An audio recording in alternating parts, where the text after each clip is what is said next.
What would it feel like to own the sky and to slowly watch it slip away? This is your life as a fighter pilot. Every rank, from a single gold bar to the command of an entire wing. Every flight, every cost. Here's what it really looks like. You are 22 years old, and the flight line is louder than anything you have ever heard. Engines scream 200 feet away. The heat off the tarmac bends the air into liquid. You stand at attention in a uniform that still smells new, boots polished to a mirror, and a single gold bar sits on each shoulder. You are a second lieutenant. You are nothing yet, and everyone here knows it. You earned this bar the hard way. 4 years at the Air Force Academy, or 4 years of ROTC drills before dawn, or 12 brutal weeks of officer training school at Maxwell. You woke at 5. You marched. You memorized chains of command and the principles of war. You learned to fold your fear into a small square and tuck it away where no one could see it. The day they pinned your bar, your mother cried. Your father shook your hand a beat too long and would not let go. You did not understand yet what you were trading away. You only knew one thing with your whole body. You wanted to fly. Your base pay is $4,150 a month. After taxes, it is less. You are a commissioned officer of the United States Air Force, sworn to defend the Constitution, and you cannot yet fly a single airplane by yourself. You learn the first lesson fast. The bar does not make you a pilot. The bar makes you a candidate. Everything after this, you will have to earn again, every single day, in the air, where the ground does not forgive. You report to pilot training, and the machine begins to grind. You are in undergraduate pilot training now, and the Air Force is about to spend a fortune deciding whether you are worth keeping. The first jet is the T-6 Texan II, single engine, spinning propeller, 500 horsepower of turboprop. It does not look dangerous from the ground. From the cockpit, inverted, pulling G's, your stomach in your throat, and the horizon spinning over your head, it is the most dangerous thing you have ever touched. You study until your eyes burn. You chair fly maneuvers in your apartment at midnight, hands moving on invisible controls, mouth whispering the steps. You memorize emergency procedures word for word, the boldface that must come instantly, because the day an engine quits at 400 feet, there is no time to read. You learn to land a screaming aircraft on a strip of concrete while an instructor in the back seat narrates every mistake you make. You learn that good is not good enough. You learn that adequate gets you killed. You learn that the Air Force washes out a real share of every class, that the pipeline is built to find the people who break and let them break early. You watch them leave. Smart people. People who wanted it as badly as you do. One day they are in the seat beside you, laughing about the check ride. The next, their locker is empty. Their names scratched off the board. Their dream over before it began. You do not celebrate. You just feel the cold relief of still being here, and you hate yourself a little for feeling it. There is no room in this place for mercy, not even toward yourself. Then comes the day they pin the silver wings on your chest, a small set of metal, the single proudest moment of your life, and you will spend the rest of it chasing the feeling of that pin going in. By the time those wings sit on your uniform, the Air Force has poured years and a small fortune into your training. Modern estimates run from roughly $7 million for a fourth-generation fighter pilot to as much as $15 million for a fifth-generation one. You are not just a man anymore. You are an investment. You are a weapons system with a heartbeat. You are a first lieutenant now, and your real training is only beginning. A silver bar replaces the gold. The pay climbs, but slowly. You are sent to the formal training unit, the B course, where they take a person who can fly and teach him to turn an aircraft into a weapon. This is where you meet your jet. Maybe an F-16 Fighting Falcon, light and vicious and twitchy as a live wire. Maybe an F-15E Strike Eagle, 2 seats and a thunderous reach. Maybe, if you are among the chosen few, an F-22 Raptor or an F-35 Lightning II, 5th-generation machines that each cost more than the entire town you grew up in. You learn to fly in fingertip formation 3 feet from another aircraft at 400 knots, close enough to read the other pilot's eyes. You learn to drop bombs and employ missiles and dogfight until your flight suit is soaked through and your forearms shake. You learn what 9 Gs feels like. 9 Gs.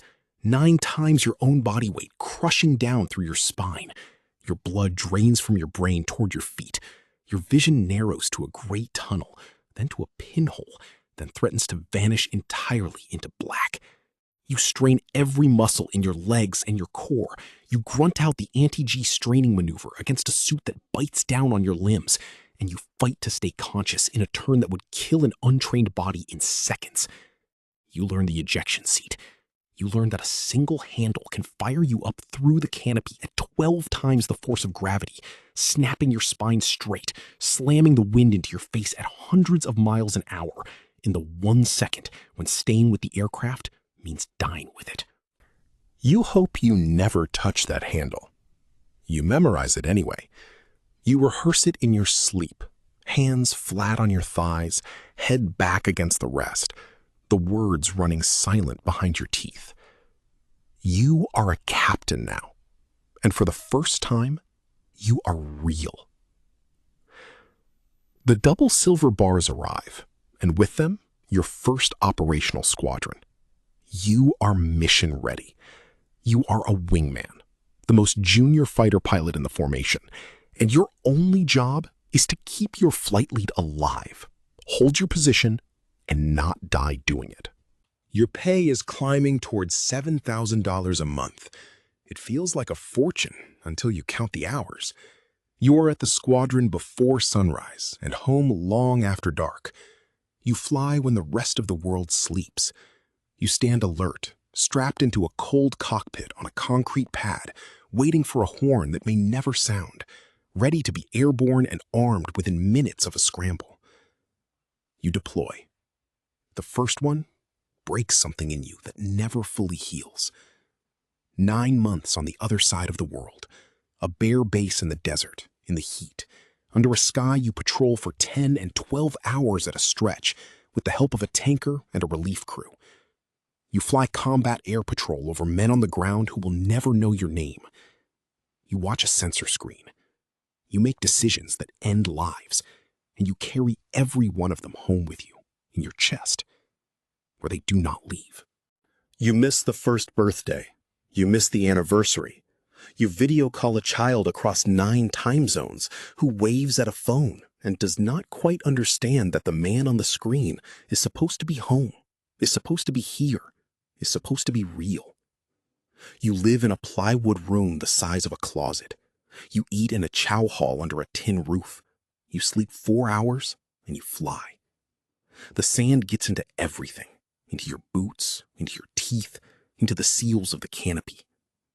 You log the flight hours, and the hours become a number, and the number becomes a career, and the career becomes your whole life. All of it measured in time you will never get back. You learn to compartmentalize.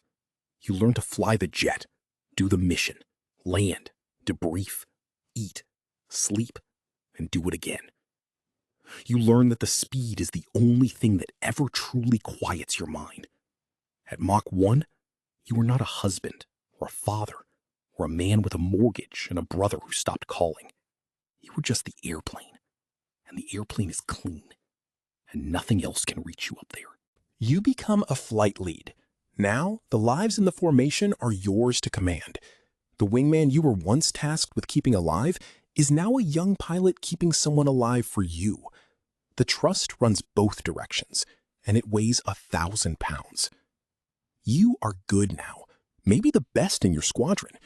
And that is exactly the moment the Air Force starts trying to pull you out of the cockpit.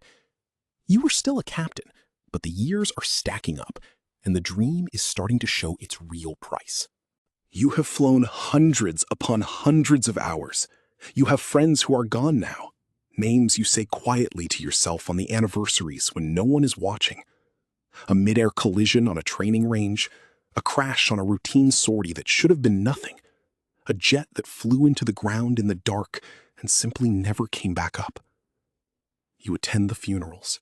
You fold the flags into tight triangles and hand them to shaking hands. You stand at the edge of a runway at dusk while a missing man formation thunders overhead and one aircraft pulls straight up and away into the fading sky, leaving a gap where a man used to be. And you feel something crack open in your chest that you slam shut again before anyone can see it. You sign the bonus, up to $50,000 a year to stay, as much as $600,000 over the length of the contract. They are paying you to keep doing the thing you would do for free because they cannot afford to lose you, because there are simply not enough of you left in the entire force. You take the money. You tell yourself it is for the family, for the college funds, for the house. You know part of it is the addiction. You cannot explain to a civilian what it is to roll inverted over a desert at dawn, with the whole curved earth turning slowly beneath your canopy. You stopped trying to explain it years ago. Your spouse has stopped asking when it ends. They have learned the answer is never. Not really. Not until the Air Force itself decides that you are done. You are a major now, and the Air Force has begun, gently and permanently, to take the sky away from you. A gold oak leaf replaces the bars. The pay crosses $10,000 a month, and the cockpit, your one sanctuary, starts to recede from you like a shoreline. You are an instructor now, or a staff officer, or a flight commander buried alive in paperwork and metrics. You fly less. You manage more. You teach the young lieutenants the maneuvers you once lived for, and you watch them make the exact same mistakes you made, and you feel the years settling into your knees and your neck and the spine that 1,000 hard turns have slowly compressed. You learn the second great lesson of the whole career. The reward for being excellent at flying is that they make you stop flying. They need your judgment now more than they need your hands. The system harvests its best pilots and turns them into leaders. And there is no version of this story where you get to stay young in the cockpit forever. You sit in meetings. You build flying schedules. You write performance reports late into the night.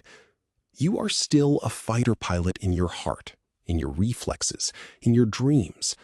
But the patch on your shoulder now spends far more time near a desk than a runway. You watch your own body begin to bill you for the years. The flight surgeon notes the hearing loss in your left ear from 1,000 hours under the canopy, the back that aches before a storm, the neck that no longer turns the way it did at 25 when you could check 6 o'clock without thinking. The G's took small, permanent payments from your body, one sortie at a time, and now the invoice has come due. Some nights, you drive home and you do not turn on the radio. You just sit in the quiet of the car in the driveway and remember the gray tunnel, the scream of the engine spooling up, the clean, weightless top of a loop where time stops. You wonder when exactly the flying quietly stopped being the job. You promote anyway. You always promote. The machine pulls you upward whether you want it or not, and a part of you wants it badly, because the only thing worse than climbing is being left behind. You are a lieutenant colonel now, and they hand you a squadron of your own, a silver oak leaf, command, 24 aircraft, and the men and women who fly them are now entirely yours, and every one of their lives sits squarely on your shoulders, awake or asleep, deployed or home. You are the commander. You sign the orders that send your pilots into harm's way at the far edge of the world. You make the call on which young captain is ready to upgrade and which one needs more time before the responsibility kills him. And when a jet does not come home, You are the one who drives to the house. You write the letter. You stand in the living room of a spouse who already knows, who saw your staff car turn slowly into the driveway. And you say the words out loud anyway, because they deserve to hear them from you. This is the weight no one warned you about back at the academy. Not the G's, not the deployments, not the spine. This. The cost of being the one who decides who flies and the one who has to answer for it when they do not return. You fly when you can, and the flying is precious now. Stolen time and a borrowed seat between briefings. The young pilots watch you work the jet in the air, and they cannot quite believe the old commander still has it. You have it. You will always have it. The hands never forget the thing they were made for. You have given the Air Force 20 years. Your kids are nearly grown now, and you have missed more of their childhoods than you will ever admit out loud to anyone. Your marriage survived all of it, or quietly, it did not. Either way, the cost has been paid in a currency of time and presence that you can never earn back. You could retire now. The pension is real, the freedom is real. The airlines are hiring fast, and they pay double for half the danger, and you would sleep in your own bed every night. Most pilots take exactly that deal. You stay. You always stay. There is one more rung above you, and you have never once in your life walked away from a rung. You are a colonel now, and you command an entire wing. The eagle sits on your shoulder, where the eagle of the bird itself once seemed impossibly far away. Thousands of personnel, dozens upon dozens of aircraft. An entire base, a small armed city, bends to your command and your signature. You are no longer a pilot who leads. You are a leader who used to be a pilot, and you feel the difference in your bones. You fly so rarely now that each single sortie feels like a gift handed to you by a younger version of yourself. When you strap in and run the checklist, the muscle memory is still there, perfect and complete, untouched by all the years. And for 1 hour, you are 26 again, and the whole turning sky belongs to you alone. Then you land, and the canopy comes up, and you are a colonel again, and the wing needs you back on the ground. You think about the gold bar from all those years ago, the kid who knew absolutely nothing, who wanted only to fly, who could not possibly have imagined the true weight of all of this waiting at the top of the climb. You would not trade it. You think you would not trade it. Most days you would not trade it. But there is a peak above even this, a place that only the very best ever reach, and a small, stubborn, quiet part of you has been hungry for it the entire way up the ladder. You reach the apex, and there are several ways to stand here. The first is the weapons school, the patch, a long and merciless course that takes the best fighter pilots in the entire Air Force and turns them into the people who teach everyone else how to fight and win. You wear a small graphic patch on your shoulder that almost no one outside the community will ever recognize, and inside the community, it means absolutely everything. It means you are the best of the best, the instructor of instructors. The second path is the test pilot.